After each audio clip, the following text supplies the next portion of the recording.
Ya, bismillahirrahmanirrahim. Assalamualaikum warahmatullahi wabarakatuh. Halo anak-anak, bagaimana kabar kalian hari ini?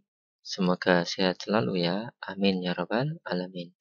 Oke, sebelum kita mulai pembelajaran, mari kita berdoa terlebih dahulu.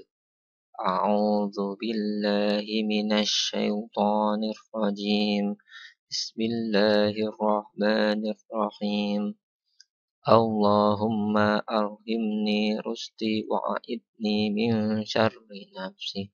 Rabbi shrahli sadri wa yassirli amri wahlul 'uqdatam bi lisani yafqahu qawli. Amin.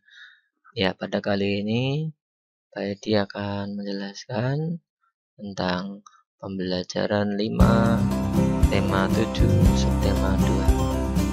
Ada 1, 2, 3, 4, 5, 6, 7 dan tambah huruf.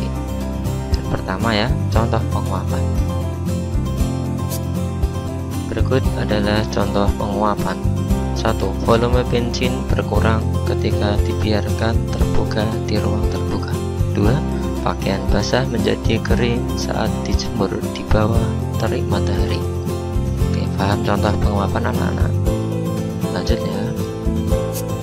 Tarik kuda lumping. Tarik kuda lumping merefleksikan semangat, heroisme, dan aspek kemiliteran zaman dulu, yaitu sebuah pasukan kavaleri berkuda. Asal mula tarik kuda lumping merupakan sebuah bentuk dukungan rakyat jelata terhadap pasukan berkuda Pangeran Diponegoro saat menghadapi Belanda. Sudah paham tarik kuda lumping asal muasalnya? Semoga paham anak-anak ya. Lanjut. Perjuangan diplomasi.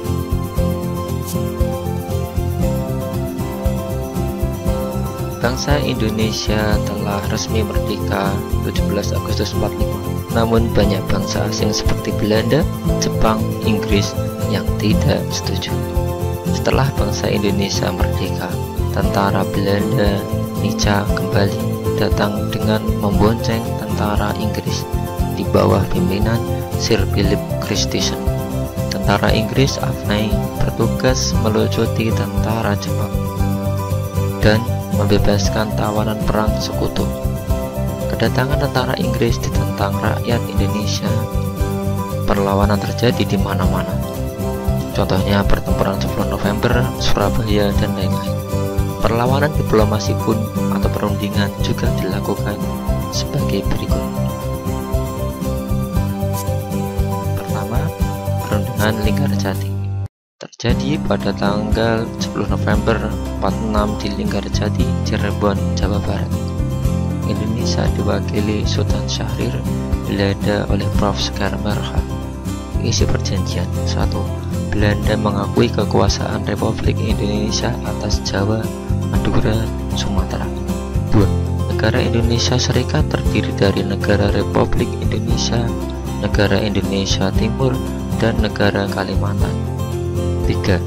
Negara Indonesia Serikat diketuai Belanda dengan nama Uni Indonesia Belanda. 4. Belanda mengingkari perjanjian Linggarjati dan melancarkan agresi militer Belanda 21 Juli 47, tujuan merebut kemerdekaan Indonesia. Paham anak-anak perundingan Linggarjati? Lanjut ya. Perjanjian Renville. Pada tanggal 17 Januari 48 di atas kapal USS Renville, Amerika Serikat. Isi perjanjian. 1. Belanda mengakui daerah Republik Indonesia atas Jawa Tengah, Yogyakarta, sebagian kecil Jawa Barat, dan Sumatera. 2. Semua pasukan RI ditarik mundur dari wilayah yang diduduki Belanda. 3.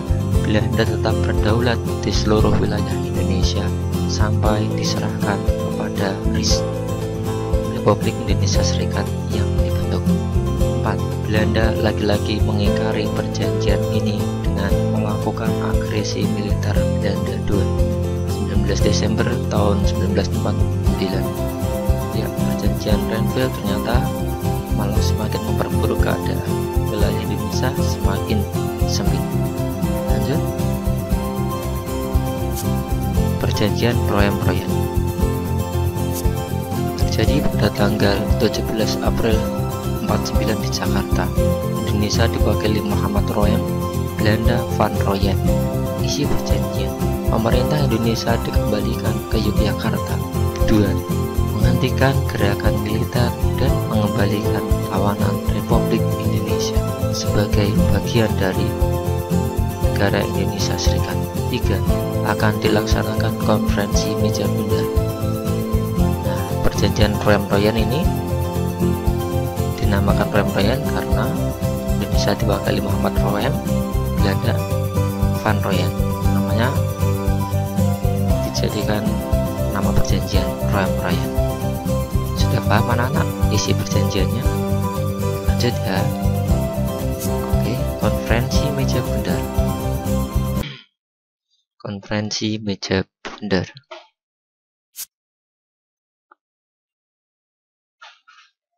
Pada tanggal 23 Agustus sampai 2 November 49 di Den Haag, Belanda. Isi perjanjian: Belanda menyerahkan kedaulatan yang menandai berakhirnya penjajahan dan kekuasaan Belanda.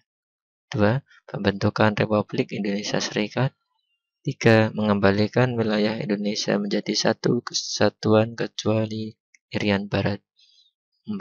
Kapal perang Belanda ditarik dari Indonesia. 5. Republik Indonesia Serikat harus membayar hutang kepada Belanda sejak tahun 1942. Next. Ukrawi. Perundingan diplomasi yang dilakukan oleh bangsa Indonesia dalam memperoleh kemerdekaan juga pernah dilakukan oleh Rasulullah saat berangkat ke Mekah saat melaksanakan ibadah umroh sebanyak 1.400 muslim. Saat itu kaum Quraisy Mekah anti dengan kaum muslimin Madinah. Mereka bersiap siaga terhadap kaum muslimin. Namun Rasulullah mencoba agar tidak terjadi pertumpahan darah. Walau saat itu pasukan militer muslim sedang berkembang. Akhirnya kaum muslim menyetujui langkah Rasulullah bahwa diplomasi lebih baik daripada berperang. Oke, itu pelajaran kali ini anak-anak. Semoga bermanfaat, semoga kalian paham ya. Baik, diakhiri dulu. Wassalamualaikum warahmatullahi wabarakatuh.